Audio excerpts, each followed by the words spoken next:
what has come out in the past day or two is that there were high-ranking employees at Twitter before Elon Musk bought the company that worked at the FBI. Okay, there was crossover, there was influence, there was direct collaboration. Part 6 of the Twitter files showed messages back and forth between the FBI and Twitter saying, we need to take these tweets down. These are questionable tweets right here. I mean, like the San Francisco office was getting often, almost daily emails from the FBI. I saw a tweet that said that they were getting 150 emails in a 6-month period. So just about every single day, there's an email from the FBI showing accounts they're flagging, showing tweets they're flagging. And like I said, if you guys want to go ahead and read that for yourself, you can go ahead and go to Twitter and research and look at those Twitter files that I was mentioning. It's called Part 6 of the Twitter files. But that's not what I'm going to focus on in this video. I'm going to focus on that article from the New York Post. So the article that I came across was from John Levine, pretty reliable source on Twitter that I've gotten various news articles from in the past. This article says Twitter's top ranks riddled with ex-FBI employees. Okay, so obviously we've heard of James Baker. This man was top 10 role at the company, and he was a open FBI agent. He was the FBI's former general counsel who later worked in the same role for Twitter. He was Twitter's general counsel. Very obvious example right there. But another example that we found out about in this article was a man named Matthew Williams. Spent more than 15 years with the FBI, working mostly out of Seattle, where he served most recently as an intelligence program manager and senior supervisory intelligence analyst for the FBI. He joined Twitter in June of 2020, the same month as Jim Baker, as a senior director of product trust. Okay, high up position. I'm going to go ahead into the next example. Don Burton, a former federal prosecutor who served as deputy chief of staff to FBI boss, who? James Comey. Wow, surpriser right there. Joined Twitter in September of 2019 as a director of strategy and operations and council organization. Another one. Jeff Carlton worked for the FBI and CIA as an intelligence officer for the U.S. Marines before joining Twitter in May of 2021. His now deleted LinkedIn account, why did he delete it? First of all, says he led Twitter's strategic response team of 50-plus employees and agents in resolving the highest profile trust and safety escalation. Trust and safety. Ring a bell? Yoel Roth made former videos on this man. Very interesting, right? Another example.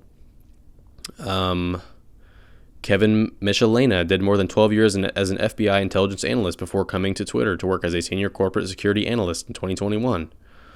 All right. Michael Bertrand spent 23 years with the FBI working in counterterrorism, internal investigations, and as chief of staff to the agency's top leaders. He joined Twitter in January. Okay, 12, 15, 20, 23 years. Notice a trend here? I certainly do. Karen Walsh, another one, spent more than 20 years at the FBI as a special agent focused on public-private sector outreach. She joined Twitter. Any guesses on when she joined? Wow, March of 2020, as a director of corporate resilience. What does that job even mean? Corporate resilience. Doug Hunt joined Twitter. I'm going to stop after this. There's a couple more examples on here. It's pretty crazy. Doug Hunt joined Twitter as a senior director after spending 20 years with the FBI. Mark Jaruzelski became a director of corporate security in August 2018 after doing his own 2 decades as a special agent with the FBI. Okay, so clear correlation, clear relationship here between the FBI, federal agencies, some examples in the CIA, and working with Twitter in these high-level positions. One thing I'm noticing, I already mentioned it, if you guys picked up on it, but what is one thing all these people have in common? They served long periods of time with the FBI.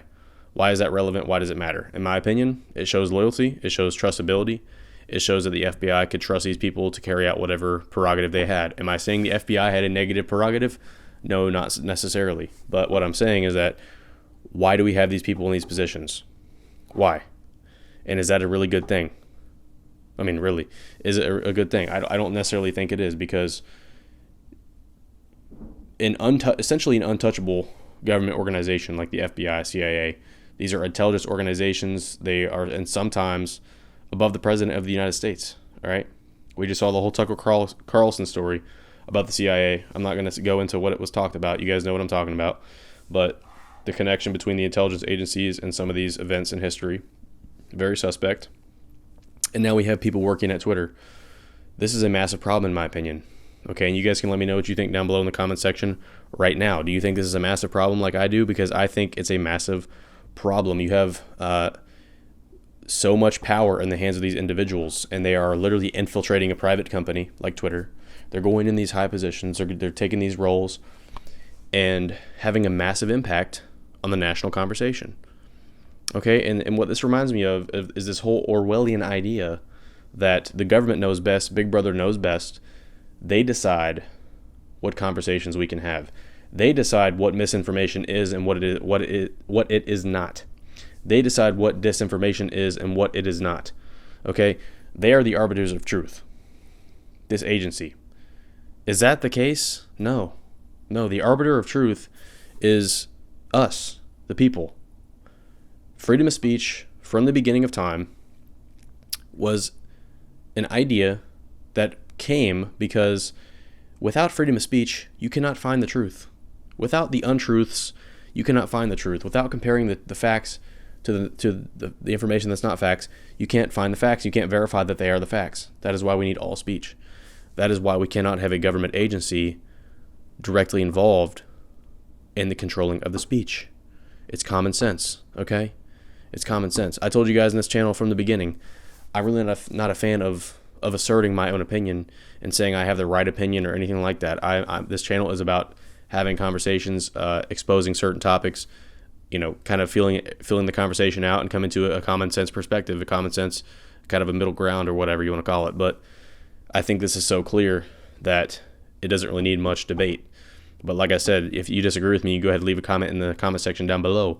I mean, I don't really get what the other side would be. I don't get it, because you got to think the FBI is going to be inherently biased, at least toward the government. Even if you think they don't have a political leaning, which I'm not even saying they do, their bias is toward the U.S. government. So if the situation presents itself where the actual truth comes out, if there's a truth stated on Twitter and it goes against the wishes of the U.S. government, or exposes something within the government that needs to be exposed, the FBI can say, you know what, no, we don't like that. You need to take that down right now. That's misinformation. That is the issue. That is the issue. You got to think 2 steps ahead when you're talking about this stuff. So, like I said, not a typical video for me. I'm still working on some different ideas, like a nice set and all these types of things. I'm still working on some ideas for the channel. But wanted to get this video up and talk about this with you guys. So like I said, let me know what you think down below about this video. Do you think the government agencies should be meddling in the national conversation? Do you think they should work at positions at private companies like Twitter? That sounds absolutely ridiculous to me, but let me know what you guys think right now. If you made it this far in the video, thank you so much for watching. Make sure you drop a like on the video. Subscribe here to state in the obvious for more political and news commentary from an unbiased, common sense perspective. My bias is to the truth and to the truth only. With that being said, thank you for watching the video, and I'll see you next time. Peace out.